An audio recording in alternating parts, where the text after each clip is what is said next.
We just got this. This was literally just sent to me in the last few minutes. I don't even know if we have this built yet, but it's Brady's personal. Oh, we do.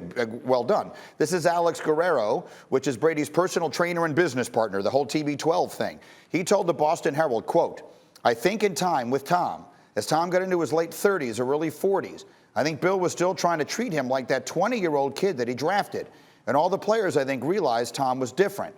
He's older, so he should be treated differently. And all the players, none of them would have cared that he was treated differently. I think that was such a Bill thing. He never evolved. So you can't treat someone who's in his 40s like they're 20. It doesn't work." So that's obviously fascinating, and we have exactly the right people to unpack this. Damien Woody played with Tom Brady. Louis Riddick played for Bill Belichick. But Jeff Darlington, I'll start with you because no one was more connected to this story when Brady left New England than you were. In fact, you broke that news live on this show. So as you hear particularly Guerrero's comments there, what can you tell us?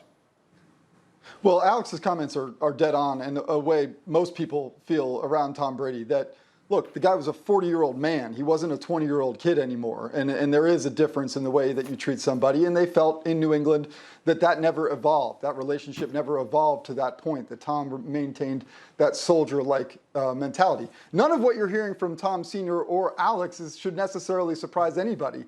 The writing has been on the wall for all these years. It's just that things were kept so veiled in New England that when we do hear them now, we're like, wait a second, we didn't know about that. And it's like, yeah, that was kind of exactly what's going on.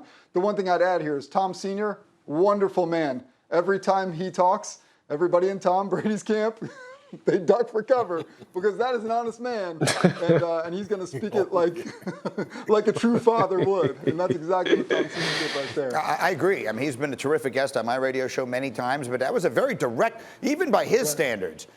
Do you feel vindicated? Damn right. Does Tom feel vindicated? Damn right. So that's the build-up, and that isn't even their next game. Imagine what next week is going to be like. All right, Louis. You played for Bill Belichick in Cleveland, so you know him and you know him as a head coach. Again, you heard the quotes there from Alex Guerrero. He was still trying to treat him like that 20-year-old kid. That's such a Bill thing. He never evolved. Louis, what's your reaction? I'm not shocked by that in the least, man. Look, Bill's unique. He's not for everyone. He really does believe that in order to get the ultimate results that you have to do things in a certain way, and that means holding everyone accountable and not really, giving players the kind of preferential treatment that many believe in the NFL and in the NBA and otherwise comes with a certain level of status. He tries to keep it very much so even keel. And look, and I am someone who believes that with a certain level of accomplishment should come certain levels of privilege within, a football team or a basketball team or whatever team that you're talking about or organization you're talking about. But Bill is a hard charger, man. Bill is very much so a guy who believes that his way is the right way, his way is the Patriot way, and his way is what has led to this team becoming an absolute dynasty. At the same time, I have always been one who has said, I just wonder at certain points in time, behind closed doors, how much Tom ever felt as though when he was in New England, like, I'm Tom bleeping Brady, man. Like you can't treat me like that. Do you know who I am? I'm Tom Brady. Do you know what I've done? And you know what? It seems like now people are talking about the fact, and especially the fact that he was feeling that way. And maybe it did lead to him going ahead and saying, look, it's time for me to go, man. It's time for me to go and be me. And now you're seeing him express himself in ways we've never seen, which may be how he always wanted to be anyway. But he was the good soldier. They won a lot of championships. But now everyone's moved on. Let me come to D. Wood, because, again, you played for Bill at the beginning of your career. You played with Brady when he was a young player there and won Super Bowls with him. What is your perspective on all this?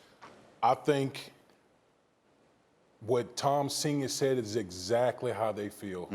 Exactly how they feel. I think what you're seeing, you saw for 20 years, two alphas just